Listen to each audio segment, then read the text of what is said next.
know, it's not going to shock the team here, but I am not perfect. And I think that's something that is definitely, we're all human, we've definitely got to acknowledge that. And I totally respect people that are, but also throwing it out there, I'm not personally here to change the world, but I am here to do a bloody good job at what I do, and that is very much part of my drive, really.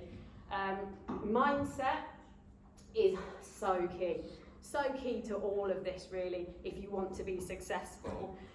If you don't believe in yourself, then how can you ever expect others around you to believe you? I know that I am a good person and I'm passionate about what I do, but obviously in the position that I'm in, sometimes I do have to make tough decisions. And, I can sleep at night because I know that I'm doing them for the right reasons. And that's kind of really what it's all about. Excuses, the 14 note that we bang on about is I don't really have a lot of time, I'll be honest, for excuses. We all, every single one of us in this room, I am sure, have gone through challenges, maybe in personal as well as professional lives. Everyone has challenges. But if you want to do something, you can do it. Don't let excuses get in your way of what you want to achieve. I'm looking at Alex for this one because Alex, you always loves me saying this, is check yourself, which I think is really important because, sometimes you can get a little bit emotionally led and you're not quite sure if you're making the right call, and I'll often just ring other members of the team and just, as I say, I just need to check myself on you. So I think that's really important as well. And I just added this quote in here actually because I thought it was a really, really good bit of just don't go too far up or don't go too far down. It sounds really simple, but being grounded is obviously important. A big one, always be you. There's some people who I think you have to sort of be a bit of a bitch or be a man to kind of progress sometimes, really. And actually that's not the case. It's not the case at all. You'll be the most success that you're going to be by being true and being true to yourself. You might get judgment, of course, I'm sure I'm not everyone, everyone's my biggest fan, but you have to stay true to yourself. That's so important. Pushing yourself is going to be a big one as well. Resist the urge to stay in the comfort zone. I know it's a nice place to be, but let's not always stay in there. It's a classic example, to be honest, is me doing this.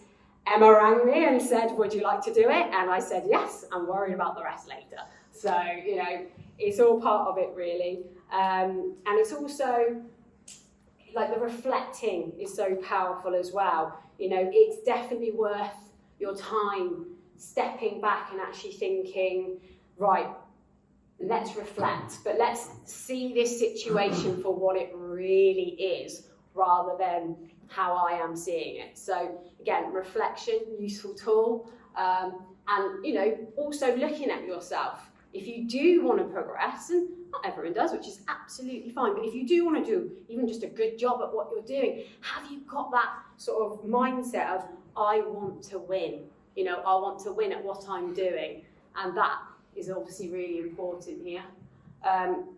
Relationships, like networking here today, like definitely take advantage of being here, being around this audience, just getting to know people. Like, I get it, some people don't like it. It absolutely makes them feel so nervous. But at the end of the day, if you just go up to someone, say hi, just, be friendly, be yourself, and show a genuine interest in what they have to say, you can't go too far wrong with it. Don't turn networking into something it isn't.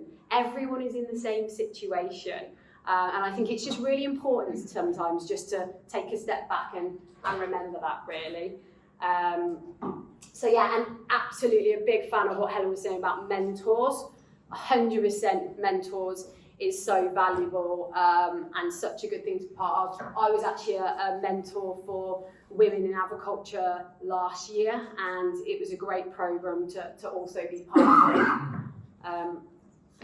The imposter syndrome. I know this is very on trend right now going around. But yeah, I think stepping up into this role, let's say a youngish, would that be fair to say?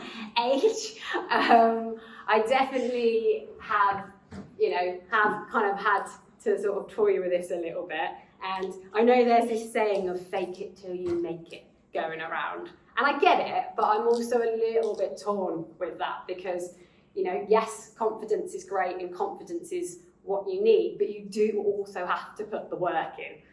There's kind of no running away from that, really. And resilience. I can't probably stress the importance of this enough. You definitely need it in recruitment. And I think probably some of my resilience probably has come from lambing and putting all your time and effort into that one lamb, you're going to make it live no matter what. And then its mother goes and lies on it. And I definitely think that's probably part of it. But I think, sometimes it might seem easier to throw the towel in. But actually, the more you stick with something, that is really where you build resilience, and that's where you get it from. Goals, having a goal. I think it's not fair to say I've always had one, because obviously, as I said, I didn't really know at one stage what I wanted to do in my life.